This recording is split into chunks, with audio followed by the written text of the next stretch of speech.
Hola a todos, espero que estén muy bien, eh, con toda la energía para esta que es la última clase. Espero pues que, que el curso haya sido de su agrado, que el desarrollo pues del curso haya sido eh, pues como ese estímulo para que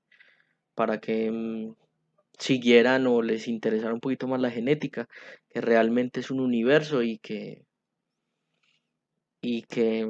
pues lo que pudimos ver, aunque traté de actualizar lo más que pude en las nuevas formas de hacer genética, eh, pues es solamente como un abrebocas de lo que es ese universo de la genética, ¿cierto? El último tema que vamos a ver es genética cuantitativa y esta genética cuantitativa la podemos resumir en que la genética mendeliana o la genética que estamos trabajando hasta ahorita, estamos trabajando bajo este modelo que era genotipo es igual a genética más el ambiente, ¿cierto? Teniendo en cuenta que cuando yo estoy trabajando características o rasgos mendelianos, el ambiente es igual a cero, ¿ok? Este ambiente es igual a cero. Entonces, lo que tratábamos de hallar en genética normal era, o en la genética, perdón, general o mendeliana, era las frecuencias fenotípicas y cómo coincidían con las frecuencias genotípicas o frecuencias alélicas. En este caso, como vamos a trabajar la genética cuantitativa, que en su concepto es la genética que se encarga de estudiar esas variables no mendelianas ni cualitativas, sino rasgos cuantitativos, o sea, rasgos que obedecen a una distribución cuantitativa, o sea, que se puede contar o medir. Lo que vamos a hacer ahora es transformar este fenotipo igual a genotipo más ambiente en variación o varianza fenotípica es igual a varianza genética más la varianza en el ambiente. Listo. Lo que estábamos hablando ahorita de que si realmente lo que yo quiero es eh, estudiar la variación continua, pues debo estudiar la distribución normal, porque es la distribución más usada cuando estoy hablando de rasgos o de caracteres cuantitativos, ¿cierto?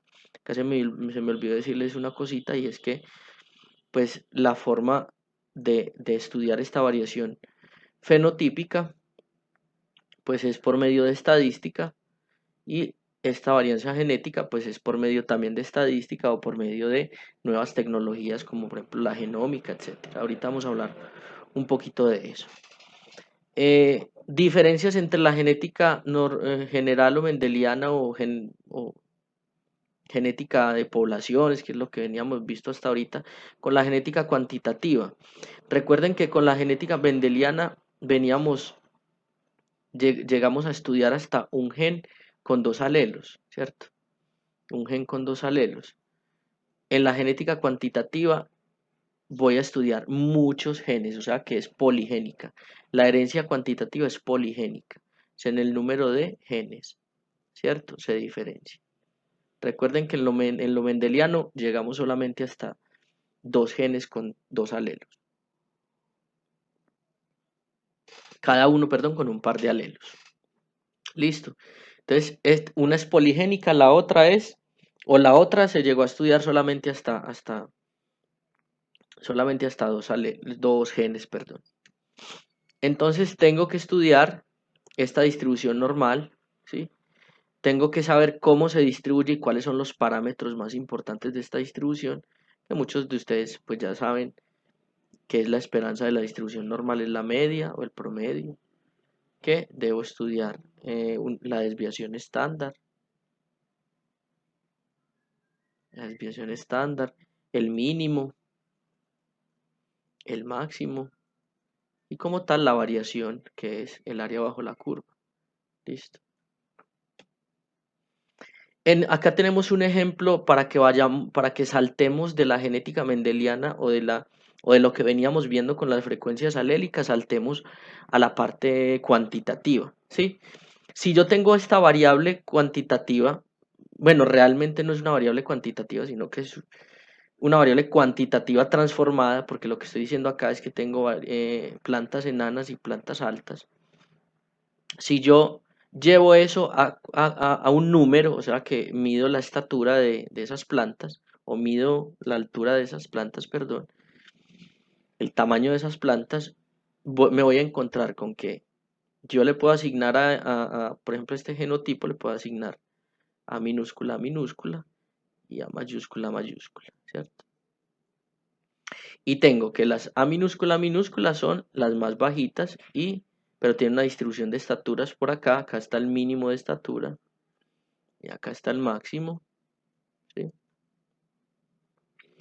Y cada una tiene su promedio, su media. Estas son de este genotipo, estas son de este genotipo. Listo. Cuando yo hago el cruzamiento, cuando yo cruzo estas dos puras, voy a obtener una F1. Esas F1 todas van a ser de qué genotipo. A mayúscula, minúscula, si fuera mendeliano. Estoy hablando de si fuera mendeliano. Esa A mayúscula, minúscula sería altas perdón, altas por enanas, ¿cierto? Si hubiese un efecto de dominancia, ese efecto de dominancia sería, en este caso, hacia el alelo A mayúscula, o sea que todas serían del fenotipo altas, porque está dominando el alelo A mayúscula. Listo. Si hago el cruce de prueba de Mendel, en este caso sería entre 2F1, lo que dice acá, altas, 2F1, altas por altas, el cruce de prueba A mayúscula A minúscula, pues el resultado sería este, que sería un cuarto de A minúscula, vuelve a aparecer el mismo homocigótico recesivo, y 3/4 de A mayúscula, A minúscula y A mayúscula, A mayúscula. Estos son los dominantes. Entonces, los fenotipos serían igual. Un cuarto de enanas y 3/4 de altas. Listo. Sería como para que vayamos poniéndonos en contexto.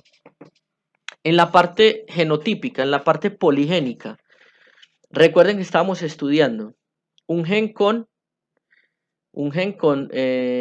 dos alelos, en principio.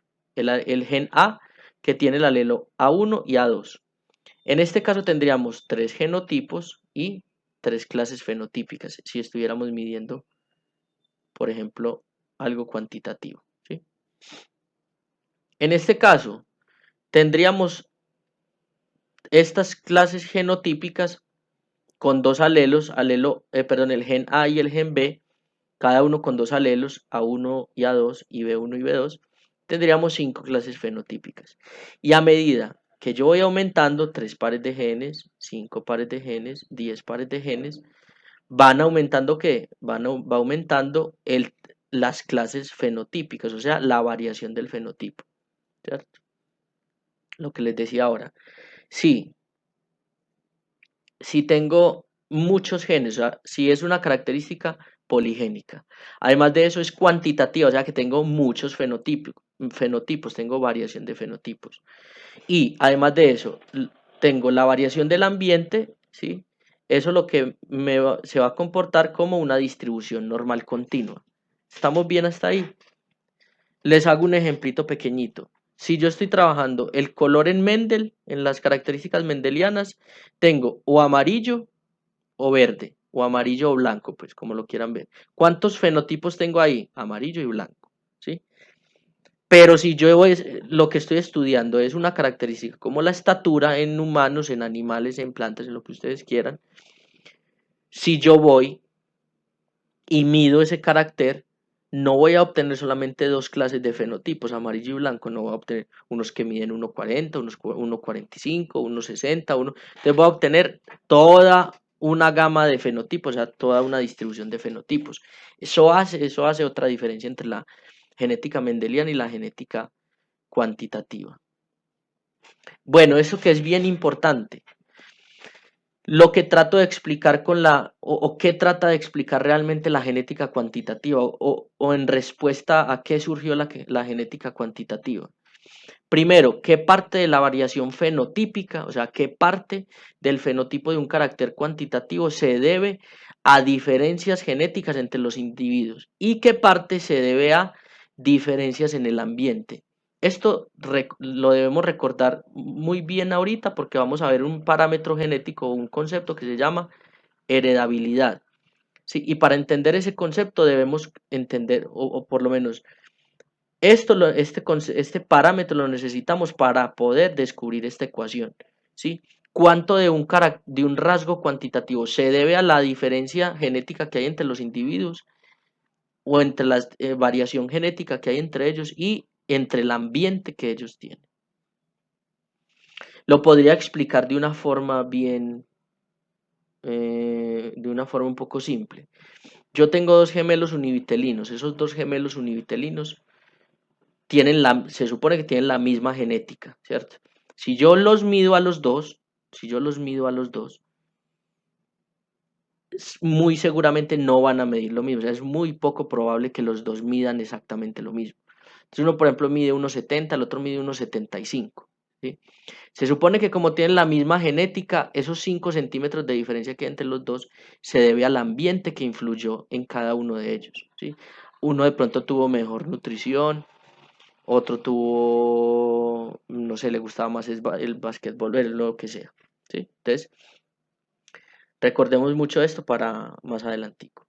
Segundo, ¿qué parte de la variación fenotípica puede ser seleccionada por un mejorador o por la selección natural? O sea, realmente cuando yo sé, cuando yo conozco una variable fenotípica, ¿cierto? O sea, que la mido, recuerden, esto Este tema, este tema es la introducción al mejoramiento animal y al fitomejoramiento, ¿sí? Entonces, ustedes van a necesitar todas estas bases para lo que van a ver más adelante en mejoramiento animal y en fitomejoramiento. Entonces, lo que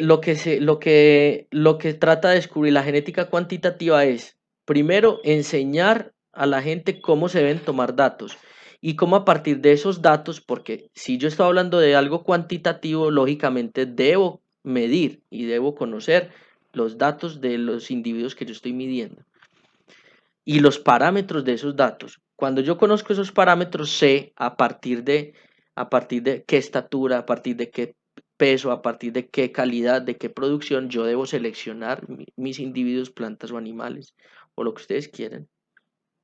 Y a partir de qué debo descartar para poder hacer un proceso de mejoramiento. Y en cuanto a la selección natural, realmente no sabemos si lo que está pasando en la naturaleza puede que un carácter, un rasgo cuantitativo, le provea a un individuo una capacidad para reproducirse mucho mayor que haga que esos genes se estén seleccionando de generación en generación y otros estén desapareciendo, ¿sí? Tercero, ¿cuántos genes o los influyen sobre el carácter? Esto hasta hace muy poco, pues a no ser que fuera por no sé, por mapeo por intervalos, etcétera, pero era algo complejo, lo mismo que esta cuarta, que es cómo se distribuyen los loci en el genoma, pues ahora se ha hecho un poco más fácil por todos los estudios, por toda la revolución de la biología molecular y de la genómica, pues lo que hemos visto hasta ahora en clase de todo lo que son marcadores moleculares y formas de secuenciación, etcétera, se hace mucho más fácil pues identificar realmente cuántos en la actualidad se hacen estudios, por ejemplo, de GWAS con barridos genómicos y con chips de alta densidad que tienen 100.000, 200.000 SNPs, que fácilmente uno puede empezar a asociar algunos de esos SNPs, cuántos realmente están asociados a esos caracteres cuantitativos y cuáles no. Y cómo se distribuyen, cuáles están, en qué exones están, en qué cromosomas, por ejemplo, para la producción de leche, por ejemplo, para la producción de biomasa, etcétera. Uno puede realmente identificar en qué partes del genoma están esos genes que se encargan de expresarme esos caracteres, esos rasgos cuantitativos. ¿Y qué efecto tienen los loci y cómo interactúan entre sí? Lo mismo que les estoy diciendo. Hoy en día existen análisis de QTLs, que es Quantitative Trilosis, que es tratar de asociar muchos genes con rasgos o caracteres cuantitativos.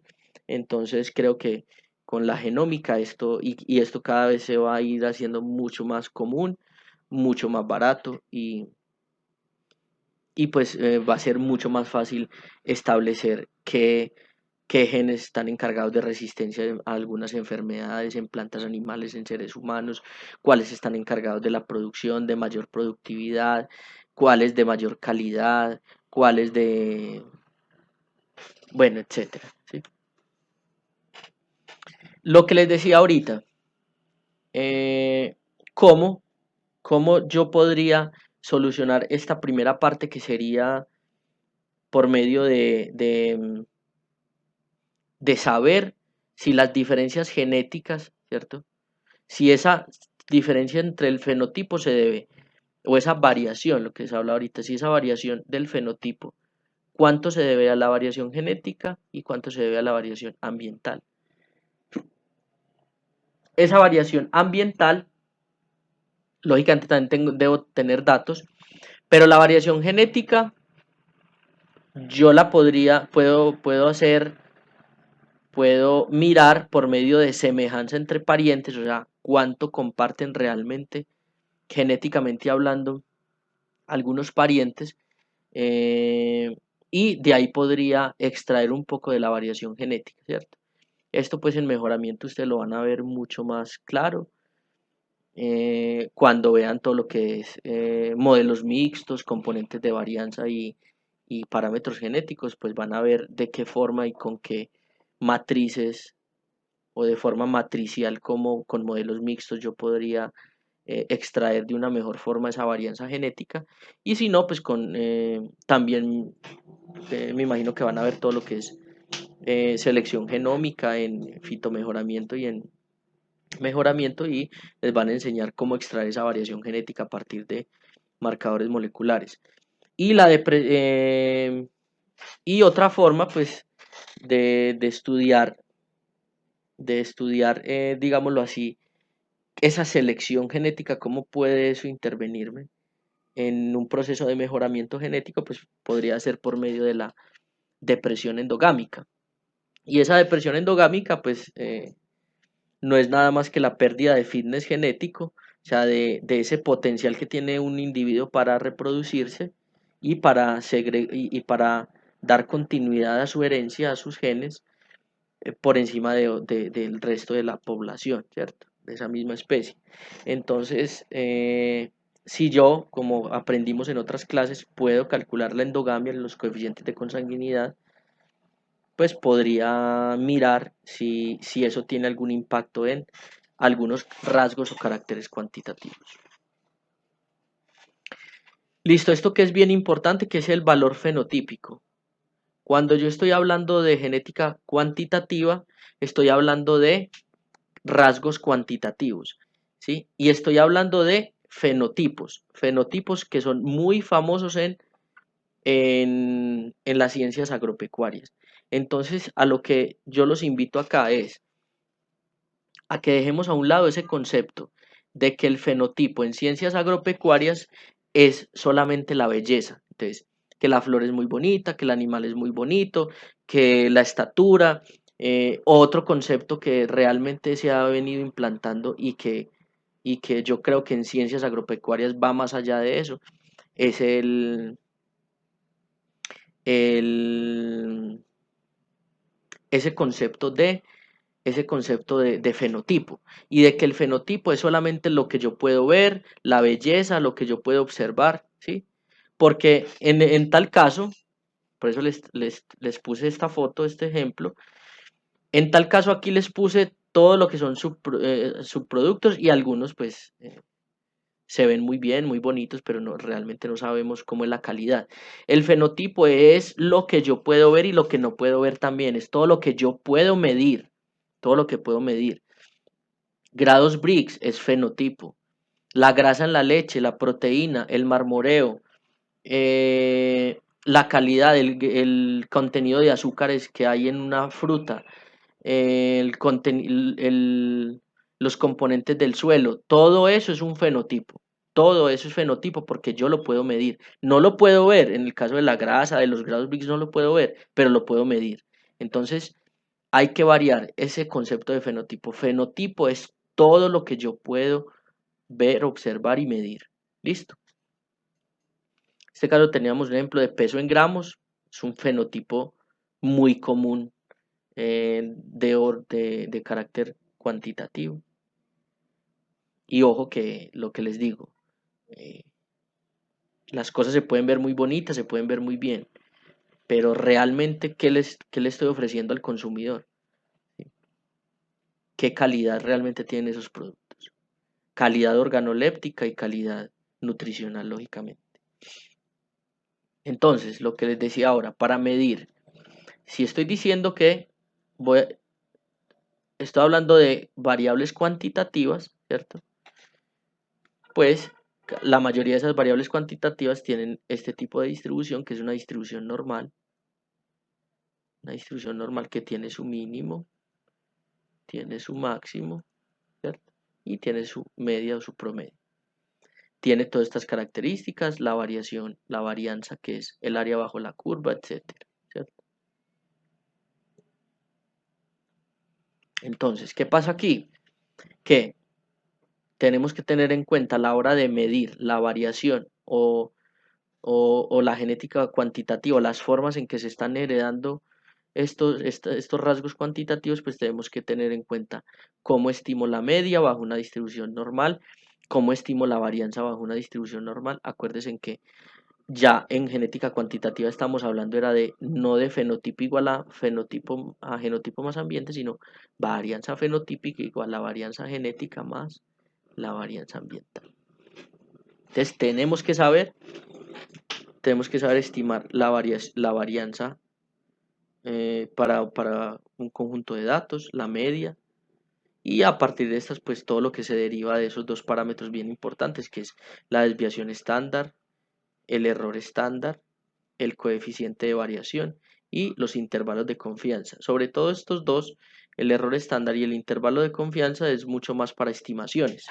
Eso en los cursos de fitomejoramiento y mejoramiento, pues van a ver bien todas esas formas de estimación de la heredabilidad, formas de estimación de los componentes de varianza y pues como en lo que uno debe poner especial cuidado es en las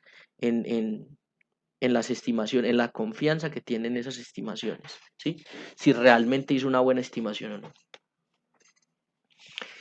Y el valor fenotípico que ahorita se los explicaba, pues yo creo que muy bien y también les explicaba esto muy bien, que eran los componentes de varianza. Pues si nos vamos a componentes de varianza, yo creo que sería un curso completo de estadística que se dedica solamente a toda la teoría y toda la aplicación de los componentes de varianza, pero realmente en genética o en genética cuantitativa esto nos sirve por lo que les decía ahorita, porque ya yo no estoy diciendo fenotipo es igual a genética más ambiente, sino porque estoy aquí estructurando unos componentes de varianza. ¿Sí? La variación total la variación fenotípica se debe a una variación en la genética de esos datos y a una variación del ambiente al cual están esos datos, eh, bueno, el ambiente en el cual están esos individuos.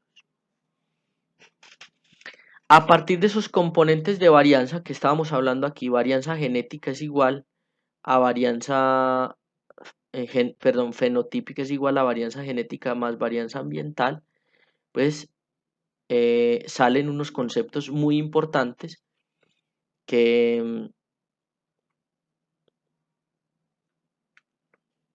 el concepto que les decía ahorita, que es el de heredabilidad, ¿sí? Hay una heredabilidad que es en sentido amplio, que es H mayúscula al cuadrado, y heredabilidad en sentido estrecho, que es H minúscula al cuadrado, ¿cierto? Estas heredabilidades, ¿a qué obedecen? ¿No? Estos parámetros genéticos a qué obedecen y para qué me sirven? Pues para cumplir con ese primer, con ese primer, con esa primera pregunta que me hacía con respecto a la genética cuantitativa, y es del fenotipo, de la variación fenotípica, cuánto se debe a la diferencia que existe entre la genética de los individuos y cuánto se debe a la acción del ambiente sobre ellos. Esta heredabilidad básicamente me describe eso. Por eso la heredabilidad en sentido amplio es la relación que existe entre la varianza genética con la varianza fenotípica. O sea que me está diciendo cuánto de la variación fenotípica se debe a la variación genética, y lógicamente pues el resto sería variación ambiental, ¿sí? En este caso, la variación genética se divide en variación de la genética aditiva más la variación de la genética no aditiva, ¿sí? ¿Esta genética aditiva cuál es? Es la variación que se da, o la variación que se da en el fenotipo, ¿sí? Que yo logro extraer por fenómenos aditivos de genética aditiva. Y esos fenómenos de genética aditiva no son más que fenómenos de herencia uniforme, o sea, que realmente los genes y los alelos se están heredando a los hijos de forma igual, de forma uniforme entre padres e hijos. O sea, el padre le está heredando la mitad del genoma y la mamá la otra mitad. Si estoy hablando de un gen con dos alelos, se están heredando de forma uniforme e independiente. ¿Listo? Y esta variación genética no aditiva, pues es mucho más compleja y es mucho más difícil de manejar, y es pues toda la genética no se debe a fenómenos aditivos, sino que se debe a fenómenos de dominancia, o sea que se está heredando una proporción de alelos más que otra porque algunos alelos son dominantes, y toda la parte de interacción génica. Entonces, por eso nace este concepto que es en sentido de heredabilidad en sentido estricto, que es la variación aditiva, de genética aditiva, que es la que yo puedo, digámoslo así, manejar mucho más fácil, dividido, genética aditiva, dividido la variación fenotípica. ¿Listo? Igual, lo que les decía ahorita, los componentes de varianza serían de esta misma forma. La varianza fenotípica, que es la varianza total, se debe a que a la varianza aditiva, genética aditiva, varianza por dominancia, que es no aditiva, varianza de interacción, que es no aditiva, y varianza del error, que sería la varianza ambiental. ¿Yo qué trato de hacer? Hacer las mejores estimaciones de esta variación aditiva, de genética aditiva, pues para reducir lo más que se pueda este impacto ambiental. Listo. Acá tengo la heredabilidad que ya se las explicaba. Esta heredabilidad realmente es un parámetro que va de 0 hasta 1. Cuando yo lo estoy trabajando en rasgos o en caracteres cuantitativos, no debería ser ni 0 ni debería ser 1. ¿Por qué no debería ser 0?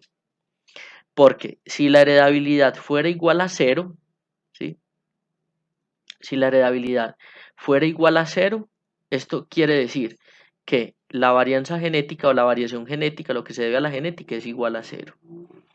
Y eso nos... o sea, si estoy hablando de un rasgo en un ser vivo, siempre la genética debe estar involucrada. ¿Y qué pasa cuando es igual a 1?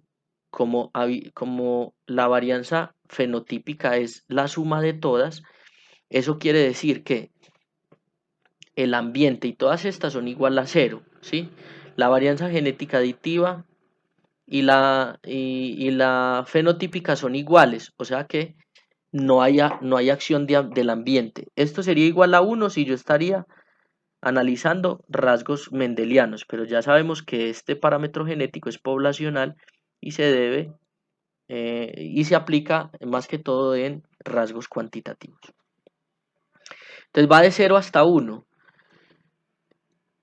¿Qué es lo que dice o sea, la mayoría de autores o lo que uno encuentra normalmente en los trabajos es que entre 0.05 y punto 3 es una heredabilidad baja. Entre punto 3 y punto 5 sería una heredabilidad media. Y mayor a punto 5, sería alta. ¿Sí? Ya sabemos que no, en un rasgo cuantitativo no puede ser ni 0 ni 1. ¿Cómo se debería interpretar la heredabilidad realmente? Si nos da, por ejemplo, una heredabilidad de punto 25, eso nos está diciendo que en proporción del fenotipo, del 25% del fenotipo que podría ser altura de la planta, producción, etcétera, producción de leche, el punto 25 se debe a acción aditiva de los genes y el resto, el punto 75, se debe a la acción del ambiente y acción pues de efectos no aditivos que no puedo controlar. Acá ya tenemos lo mismo, cómo se podría estimar, pero eso ya hay muchas formas de estimación pues de la heredabilidad, hay formas de estimación.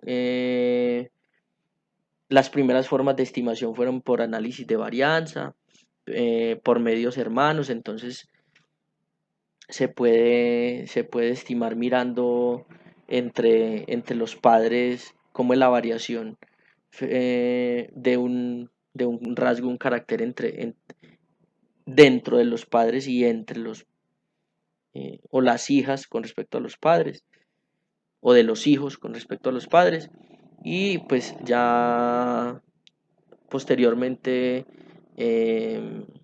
con toda esta revolución de los modelos mixtos y con la revolución de la inversa de la matriz de parentesco y cómo se podía integrar en los modelos mixtos y con otras formas de estimación pues bayesiana y por máxima verosimilitud, se ha podido llegar a estimaciones mucho más precisas de esta heredabilidad.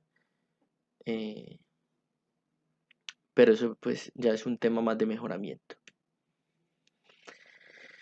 Análisis del número de genes que controla un carácter cuantitativo, pues estos son, o últimamente con la revolución pues de la genómica, se puede hacer por medio de análisis de GWAS, que precisamente le dicen a uno cuántos genes y en qué cromosoma están los genes que están asociados a un carácter cuantitativo. Y recuerden pues que ahí sí, por medio de ese análisis ya podemos mirar si realmente ese gen tiene una acción aditiva o tiene una acción dominante con respecto al, al rasgo. Y también pues lo que les decía ahorita, los QTLs, que es Quantitative Trail Lossy, o sea, lossy o genes asociados a rasgos o características cuantitativas, que normalmente los hacen por medio de SNPs o de Single Nucleotide Polymorphism. Pero aquí me equivoqué, son SNPs, ¿cierto? Y lo que nos lleva es a asociar el fenotipo, lo mismo. Eso no deja de ser la misma ecuación, solo que vista desde diferentes herramientas, ¿cierto? Estadísticas y genómicas. Entonces es lo mismo, es asociar el fenotipo con el genotipo más el ambiente, ¿cierto? Entonces es una forma de tomar los genotipos de estos SNPs que ya sabemos que están o que codifican para una proteína importante en un fenotipo y asociarla pues con el fenotipo, que es una característica cuantitativa. Y este es un ejemplo de cómo podría yo estimar la aditividad o la aditividad si los genes son más aditivos que dominantes en un rasgo cuantitativo, ¿sí? Pues ustedes se preguntarán cómo hago para sacar los genotipos. Pues simplemente lo puedo hacer haciendo cruzamiento entre diferentes individuos o asumir que son individuos puros y empezar a hacer los cruces como para obtener este genotipo heterocigoto A1, A2 y los genotipos A1, A1 y A2, A2, ¿cierto? O también lo puedo hacer, esto podría ser por ejemplo un SNP, un SNP en el que yo puedo genotipar una población y puedo encontrar individuos, animales o plantas del genotipo A1, A1, A1, A2, A2, A2 o CC, CT y TT o AA, AB y BB, bueno, como ustedes lo quieran ver. Y pues esta parte fenotípica, ¿cómo la puedo medir? Pues midiéndola, en este ejemplo es el tamaño del filete en peces, entonces midiendo ese tamaño del filete o midiendo la estatura o cualquier rasgo cuantitativo que yo quiera. Este es el promedio, o sea, aquí saqué el promedio para los individuos A1, A1. Aquí saqué el promedio para los individuos A1, A2 y aquí saqué el promedio para los individuos A2, A2. Supongamos que esto fuera como una distribución normal acá, pum, y acá en todo este punto está la media, que sería el efecto de dominancia. Si A1, A2 estuviese aquí en este 90, bueno, ya vamos a mirar cómo podemos estimar la dominancia.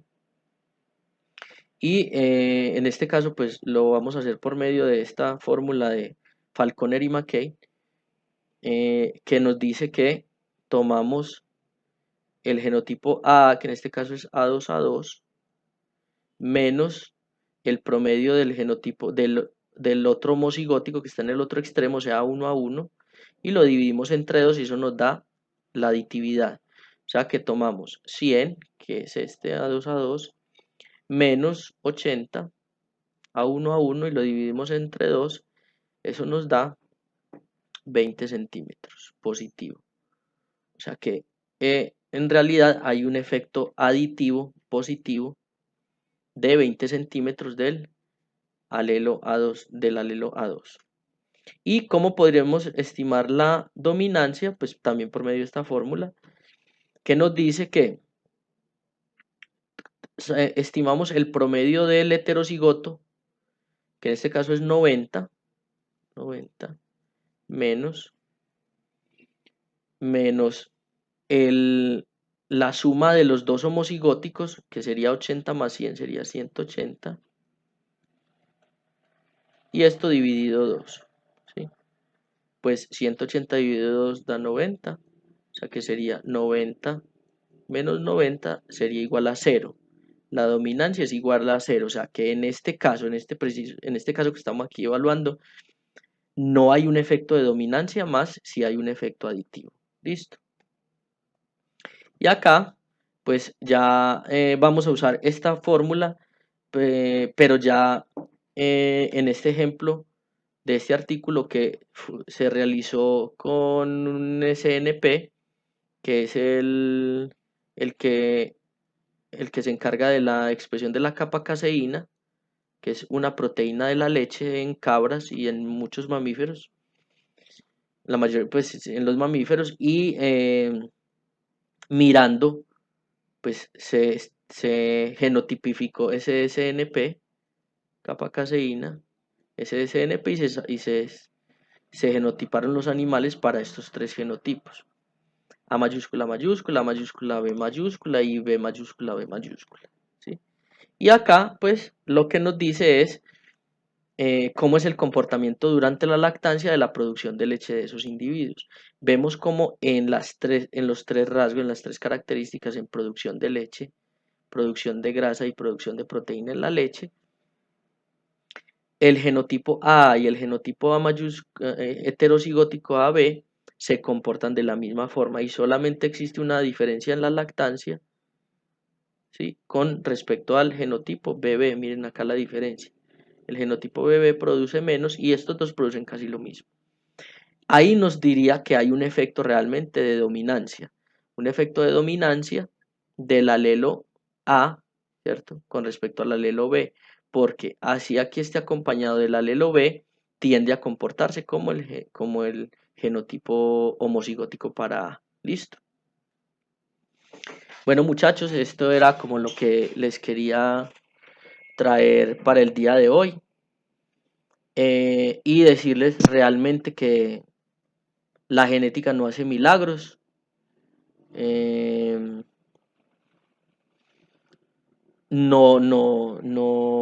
no puede modificar épocas, no produce pasto, no modifica el comportamiento de los trabajadores, simplemente es parte del fenotipo. Recuerden que el fenotipo tiene un montón de componentes y uno de esos es la genética, pero si yo no le doy un buen ambiente, no voy a obtener una buena genética.